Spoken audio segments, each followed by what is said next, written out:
I was saying to somebody today, there isn't an island community quite like this in the whole of the British Isles. There are lots of other islands, but none quite as special because of their relative smallness, the distance out in the Atlantic. They're so special that the BBC weather person always stands in front of them.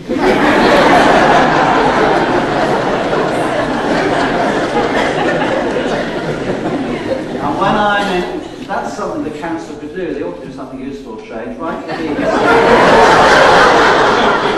Go to shift themselves. And I noticed the other day, even the local BBC weather forecaster managed to stand right over the start of Scilly. When I'm sitting in Aberystwyth, I should think of you behind the weatherman. Aberystwyth's right there, halfway up Wales on the left-hand side. So yes, it's the islands that give, the sea rather, that gives the pattern and the unique quality to these islands. It's the sea that reflects the light of the sky. The sea that draws the eye to the distant horizon. The sea that gives pleasure to boat owners and visitors alike as they make their way between the islands. The sea that in its crystal clearness invites you to swim in its subtropical warmth. Such are the paradoxes of living on a group of islands out in the Atlantic. And such, my dear friends, are the paradoxes that we share together, whether we live here or are on holiday. As the sea surrounds us, and in a sense cuts us off from the mainland, or perhaps as someone said, cuts the mainland off from us. So it binds us together in common interest. And this evening we meet to remember the work of one special group of people within our island community. The lifeboat crew and all those who support its work through raising money and raising awareness and in many other ways. Our lifeboat isn't just our own. It is of course part of the wider work of the RNLI. An institution that today no longer just looks after lifeboats around our shores, but is increasingly taking on other safety roles, such as the provision of lifeguards on beaches. But beyond this country, the presence here this weekend of a visiting French lifeboat, Jean Can, reminds us that throughout the world, people give of their time and sometimes risk their lives to ensure the safety of others at sea. So today we meet again to give thanks for our own lifeboat crew in particular, but also for the wider work of the RNLI, and also to remember them in our prayers. And I'm sure that I'm not the only person here who regrets that now, because of, oh yes, health and safety, that the rocket no longer goes up to tell us when there's a shout. There's lots of people would like to remember, and if they're praying people, to pray for the lifeboat when they go out on a shout. But we do remember them today, and especially when they go out. But today is also an important day for me, because as most of you know, this is my final service on Scilly. For the past 7 years, I've been privileged to share my life with you. Thank you for letting me be part of this very special island community. I've appreciated your friendship and the fellowship of the church here. Thank you for letting me share in your joys and your sorrows. You know, ministers are very privileged people. Sometimes people say to me, I could never do your job. I could never go to somebody when they've been bereaved. But you know when people sometimes say to me, what do you enjoy? Perhaps enjoy isn't the right word, but what do you appreciate most of your job, out of your job? I sometimes say it is going to see people who are bereaved. Because then you feel you are really meeting people at a point of need.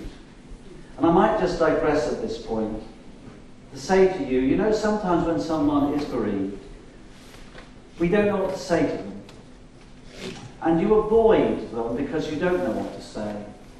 But really the secret when you go to see someone who's bereaved is not to say very much at all. I've told you some of you this before, but I'll say it again.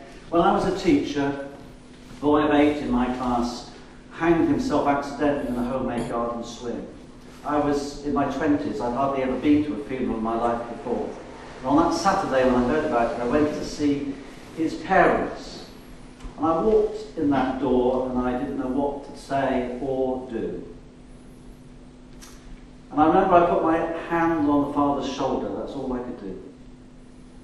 And much later, the father said to me, he said, when you came that day, I knew you didn't know what to say. But when you put your hand on my shoulder, I knew that you cared. And so don't ever avoid anyone who's bereaved because you don't know what to say. Just be there, sit there with them perhaps, or put a hand on their shoulder. And so I do count it a privilege to be a minister because you meet people in joy and in sorrow. And I thank you for all that you have taught me through those experiences. Thank you for accepting me as one of you, because I do feel very much part of this community. Because it's a relatively small population, perhaps I feel part of this community more so than any other community in which I've lived. I'm all too aware of my weaknesses and the things I've left undone. But I have tried to love you all. If I may say so, please don't take this personally. Well, only one or two of you.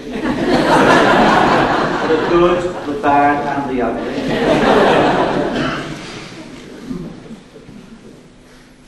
As I come to say my farewells to you, I'm leaving this place to go to Aberystwyth. And when I stand on the beach there, a rather dull, grey, miserable affair compared to the beaches of Scilly, in my opinion. But please don't tell the good people of Aberystwyth I said that. When I stand on that grey, shingly beach, I will look out across the same ocean that laps these islands. The sea will divide us, but it will also connect us. The lifeboat service reminds us that we are an island nation as well as an island community. And just as we're all surrounded by the sea and are sustained by it, so God's love surrounds us and gives us life. And caught up in the love of God, so we are caught up one with another. But though our lives will now go separate ways, we can still stand on the shore of the same sea and be part of that greater ocean of God's love.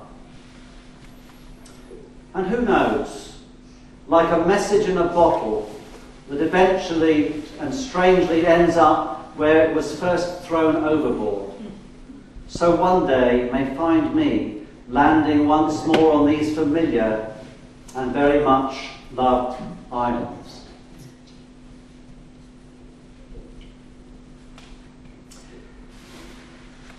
Thank you for everything that you have meant to me over these past 7 years.